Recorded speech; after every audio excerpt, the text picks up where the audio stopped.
కాజులూరు మండలం పల్లిపాలెం గ్రామంలో సంక్రాంతి పండుగ సందర్భంగా పలువురు కళాకారులను గ్రామస్తులు ఘనంగా సత్కరించారు. సంక్రాంతి పండుగ సందర్భంగా కళాకారులను ప్రోత్సహించేందుకు ప్రతి ఏటా గ్రామంలో ఈ కార్యక్రమాన్ని నిర్వహిస్తున్నారు. కనుమరుగవుతున్న తెలుగువారి సంస్కృతి సాంప్రదాయాలను ప్రతి ఒక్కరికి తెలియజేయాలని, పండుగ విశిష్టతను తెలియజేస్తున్న కళాకారుల సేవలను ప్రతి ఒక్కరూ గుర్తించాలని ప్రముఖ సిద్ధాంతి కాజులూరు రవిశంకర్ రెడ్డి అన్నారు. ఈ సందర్భంగా గంగిరెడ్లు, హరిదాసులు, పగటి వేషగాళ్లు, మల్లికాసులు, ఎరకల్లు, జంగాలు తదితర కళాకారులను నగదు ప్రోత్సాహక బహుమతులు అందజేశారు. అలాగే సంక్రాంతి పండుగ సందర్భంగా ముగ్గుల పోటీలను నిర్వహించి విజేతలకు బహుమతులు అందజేశారు. ఈ కార్యక్రమాన్ని స్థానిక నాయకులు చింతపల్లి గోవిందరెడ్డి గత కొన్ని సంవత్సరాల నుండి నిర్వహిస్తున్నారు. ఈ కార్యక్రమం స్థానిక నాయకులు అనిశెట్టి విష్ణుచక్రం రెడ్డి, పేరిమల్ల గోవిందరెడ్డి, బిలకుర్తి సోమారెడ్డి, బిలకుర్తి వెంకట్రెడ్డి, చింతపల్లి రామారెడ్డి, కమిటీ ప్రతినిధులు, గ్రామస్తులు తదితరులు పాల్గొన్నారు. భారతదేశం కళలకు సాంప్రదాయాలకు నుండి కూడా ఒక ఆచారకమైనటువంటి వ్యవహారం. సంక్రాంతి అన్నటువంటిది ఏంటంటే పూర్వం బలిచక్రవర్తి పరిపాలించాడు. బలిచక్రవర్తి పరిపాలనలో ప్రజలు అష్టైశ్వర్యాలతో తొలుతూ ఉన్నారని చెప్పేమంటారు. ఇది బలిచక్రవర్తి పూజ కూడా ఉత్తరాయణ ఏంటంటే మకర సంక్రమణం, ఉత్తరాయణ కూడా సమర్పించింది. ఆగస్టు, జూలై, ఆగస్టు, సెప్టెంబర్ నెలలో వర్షాలు పడడం, ఆ వర్షాలు పడినటువంటి తరుణంలో వ్యవసాయం దానివల్ల వచ్చిన ఆదాయం నవంబర్, డిసెంబర్, జనవరి నెలలో మన చేతికి రావడం జరిగింది. అంటే ఇప్పుడు ప్రస్తుతం ఆ పీరియడ్ వచ్చేది కాబట్టి 360 రోజులు పంట పండుతున్నాయి. అయితే పూర్వం నుంచి వచ్చినట్టు అనాదిగా వచ్చినట్టు వ్యవహారం. అయితే ఇక్కడ ఈ లలిత కళలు అన్నటువంటి విషయాలు వస్తే పూర్వం నుండి కూడా పొద్దున్న పూర్వం బ్రాహ్మణులేమో ఏదో చేసుకోవడం, సాయంకాలం పురాణ కాలక్షేపం అలా చేయడానికి ప్రత్యేకంగా ఒక్కొక్క వర్ణానికి అంటే చాతుర్వర్ణాల వారికి కూడా 4 రకాలైనటువంటి వర్ణాలు, మళ్ళీ వాళ్ళకి ఉపవర్ణాలు వాళ్ళ ఆశ్రయించి బతికేవి. అలాగే రాజులకి మంది మరాజులు, అయితే వజ్రాలని, రెడ్లకేమో ఒక వర్ణం, ఇలా మాధవులకి, మాధవులకి, అలాగే కౌంట్లకి, రాజులకి అందరికీ కూడా, వైశ్యులకి వీళ్ళందరికీ కూడా ఒక రకమైనటువంటి ఒక వర్ణం వాళ్ళ ఆశ్రయించి బతికేవి. సాయంకాలం వచ్చేటప్పటికి ఆ వీధిలో కూర్చుంటే వాళ్ళకి పురాణ కాలక్షేపాలు చేయడం, వాళ్ళకి ఏంటంటే కొంచెం వినోదాలు, హాస్యాలు చెప్పడం జరిగింది. ఆ విధంగా ఏర్పాటైనటువంటి కళలు ఇప్పటికీ కూడా అంతరించిపోకుండా అవి ఎలా జరుగుతూనే ఉన్నాయి. అవి కాలక్రమంలో జరిగినటువంటి మార్పుల వల్ల ఈవేళ ఆ కళల్లో ఉన్నటువంటి వాళ్ళు కూడా వాళ్ళ పిల్లలు చదివించుకోవడం, వాళ్ళు ఇంజనీర్లు అవ్వడం, వాళ్ళు డాక్టర్లు అవ్వడం అలా జరుగుతోంది. అయితే అందరూ అభివృద్ధిలో ఉండాలి. సర్వే జనో సుఖినోభవం అని చెప్పేసి అంటారు. అంటే అందరూ కూడా అభివృద్ధిలో ఉండాలి.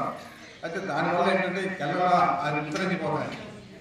దీని తరుణంలో ఒక 3 సంవత్సరాలు 4 సంవత్సరాల నుండి మా పల్లిపాలెం గ్రామంలో చింతపల్లి గోవిందరెడ్డి గారు ముందుకు వచ్చి ఆయన ఈ కళలని అంతరించిపోతున్నాయి కాబట్టి ఈ మకర సంక్రాంతి రోజు 11 రోజులు మనం కొంతమందికి కళాకారులు తీసుకొచ్చి వాళ్ళకి ఏదో పురస్కారాలు ఇచ్చి పంపిద్దామండి అని చెప్పడం, కొంతమంది గ్రామ పెద్దలు కూడా దానికి ఉత్సాహం చూపించి వాళ్ళకి వచ్చినటువంటి కానుకలు కూడా జరుగుతుంది. 4 సంవత్సరాల నుంచి ఇప్పుడు జరుగుతుంది ఈ విషయం.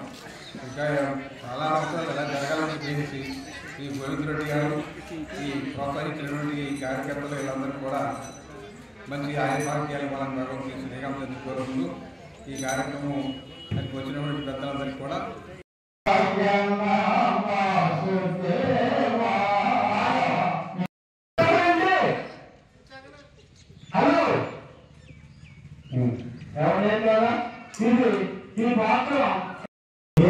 వారి కానీ అందరితో వచ్చి పట్టణాల వారి కానీ అందరూ మా దగ్గర వచ్చి నిలబడితే నీకు రాజు అనిశక్తి వెంకయ్యమ్మ అన్న బంగారం వ్యాపారార్థం గోపాలరెడ్డి కృష్ణాష్టమి ఒకసారి 2 సార్లు ప్రత్యేక కార్యక్రమాలు 2 సార్లు జరుగుతాయి. శ్రీరాముడి యొక్క నామస్మరణే రామనామముకి మహాభక్తుడైనటువంటి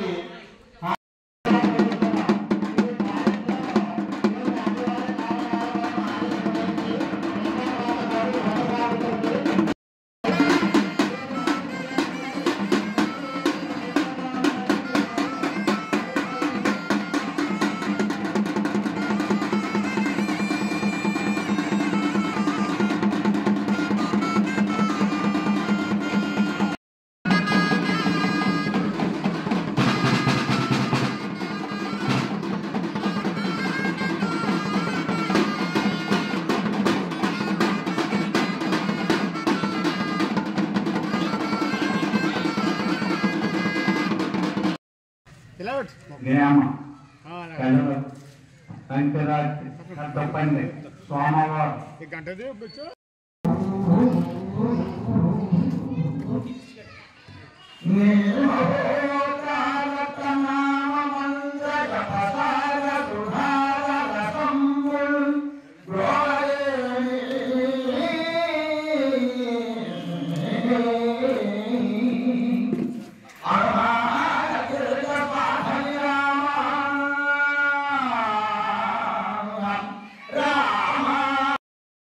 లలిత అన్నిష బహుమానం అందుకుంటున్నారు కనకరాజు గారి చేతుల మీదుగా బహుమానం అందజేయబడుతున్నది. మల్లికార్జున వారు స్వీకరించవలసిందిగా కోరుతున్నాం. ఈ యొక్క గంధిమిత్రుల వారు చేయవలసిందిగా కోరుతున్నాం. ముందుగా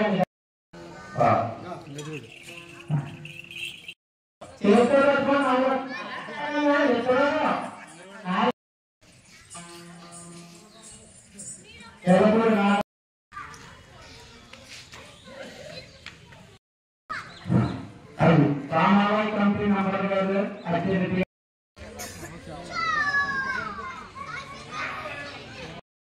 10 రూపాయలు రెడ్డిలో పొందిన అనేది రామారావు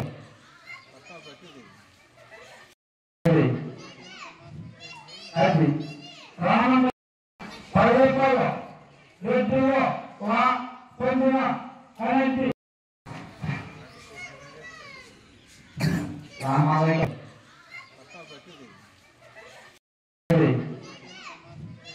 అది రామ మేము మా ఊళ్ళో పిలుస్తాం. చెప్తే వాళ్ళ నేనేస్తాం చెప్పేసి వాళ్ళ ఉత్సాహం కూడా కొన్ని వివరాలు ఉన్నాయి. ఏమిటంటే ఆ దేవాలయాన్ని కొంచెం కొంతమంది ముందు ఒక వర్గం వాళ్ళు పేరు తర్వాత ఇంకో వర్గం పేరు.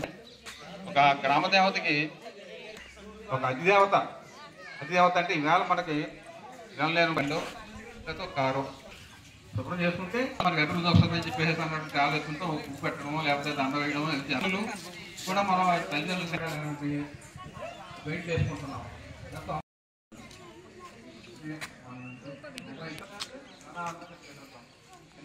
గ్రామ పంచాయతీ